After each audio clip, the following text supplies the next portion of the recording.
Oshqozon yarasi bu o'zi nima?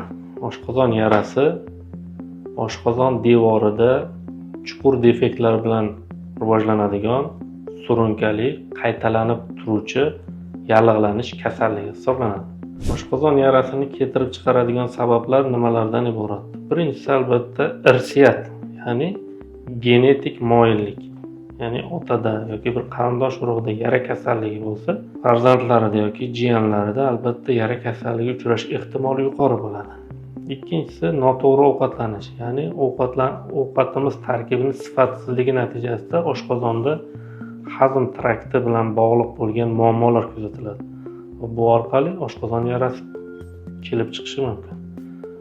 Uchinchisi albatta alkogol mahsulotlarini ko'p iste'mol qilish. To'rtinchisi albatta tamaki mahsulotlarini ko'p iste'mol qilish ham oshqozon yara kasalligini keltirib chiqarishi mumkin. Va beshinchisi albatta stress omillari, ya'ni hozirgi kunda eng ko'p sabablardan biri sifatida ko'rsatilyapti. Uyquni buzilishi yoki oilaviy turli xil stress sabablar yoki kasb bilan bog'liq bo'lgan stress omillar natijasida yara kasalligi kelib chiqishi mumkin. Endi bularni to'g'ridan to'g'ri qanday ta'siri bor degan savol tug'iladi. Odatda oshqozon yarasini kelib chiqishi uchun ikki xil omillar ta'sir qiladi, ya'ni himoya hamda agressiv omillar. Agressiv omillarga nimalar kiradi? Oshqozondagi albatta Helicobacter pylori, oshqozonning o'zini xususiy infeksiyasi.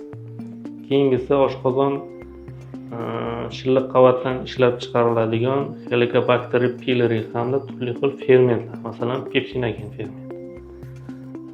Mana bu omillar ta'sirida, ya'ni bizni keltirib chiqarayotgan sabab alkogol, tamaki, irsiyat, noto'g'ri ovqatlanish, stresslar ta'sirida Helicobacter pylori yoki xlorid kislota, pepsinogen miqdorining oshishi himoya omillari, ya'ni oshqozon shillig'ining kamayishi, oshqozon shilliq qavatining qon bilan ta'minlanishini buzilishi yoki oshqozon shilliq qavatidagi prostaglandinlar miqdorining kamayishi natijasida oshqozon devorida turli xil defektlar paydo bo'ladi va bu defektlar shilliq qavatdan chuqurlashib borganda oshqozon yara kasalligi yuzaga keladi. Oshqozon yara kasalligini asosiy belgilari nimalardan iborat? Birinchisi albatta oshqozon hamda to'sh sohasida achishlar, kuyish hissi. Bu albatta xlorid kislotaning ko'payishi sababli yuzaga keladi va bu yerda nervus vagusning qitiqlanishi oqibatida xuddi shunday hissiyot yuzaga keladi. Keyingisi albatta kuyish hissidan keyin oshqozon sohasida tungi og'riqlar yoki bo'lmasa ovqat yegandan keyin odatda yarim soat davomida kuzatiladigan og'riqlar. Uchinchisi ko'ngil aynish va qayt qilish. Shu sohada ovqat yeganimizdan keyin kuchli og'riq bo'lishi oqibatida oshqozonda kuchli qisqarishi, ko'ngil aynish va qayt qilish kuzatiladi. To'rtinchisi albatta qorin dam bo'lishi. Bu yerda oshqozonda ovqatni yaxshi ishlov berilmasligi oqibatida hazm muammolar yuzaga keladi va qorin dam bo'ladi. Ya'ni oshqozonchak tizimida gazlanish kuzatiladi. Beshinchisi ishtahaning pasayishi va buning oqibatida bemorlar ozib ketishi kuzatiladi. Endi oshqozon yara kasalligini qanday diagnostika qilish mumkin? Albatta buning uchun bemor albatta birinchi navbatda shifokor mutaxassis, ya'ni gastroenterologga murojaat qilish kerak va gastroenterolog tomonidan shikoyatlari, anamnezi, obyektiv hamda subyektiv belgilarni qarab turli xil tekshiruvlar tavsiya qilinadi.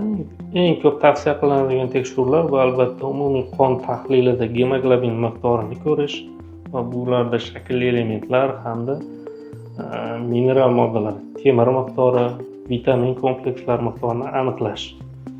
Keyingi tekshiruv oshqozon so'ki tarkibidagi xlorid kislota miqdorini aniqlash, ya'ni pH metriya va bundan tashqari ushbu so'k tarkibidagi oshqozonning xususiy infeksiyasi bo'lgan Helicobacter pylorining miqdor darajasini aniqlash, ya'ni ureaza testlari yoki qonda turli xil ifa tahlillari yordamida Helicobacter pylori miqdorini aniqlash mumkin.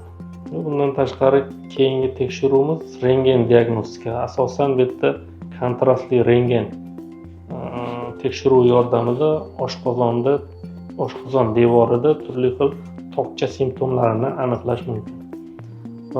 Hozirgi kunda eng ko'p qo'llanadigan tekshiruv va oltin standart hisoblanadi. Bu gastroskopiya tekshiruvi, ya'ni video hamda fibrogastroskoplar yordamida oshqozon shilliq qavatining ichki yuzasidan obyektiv ko'rish orqali yara kasalligini tashxislash mumkin. Oshqozon yara kasalligiga shubha bo'lganda, albatta uyda turli xil preparatlar yoki yaqinlar tavsiyasiga ko'ra emas, albatta mutaxassis tavsiyasiga ko'ra shifokorlarga murojaat qilib davolanish tavsiya qilinadi.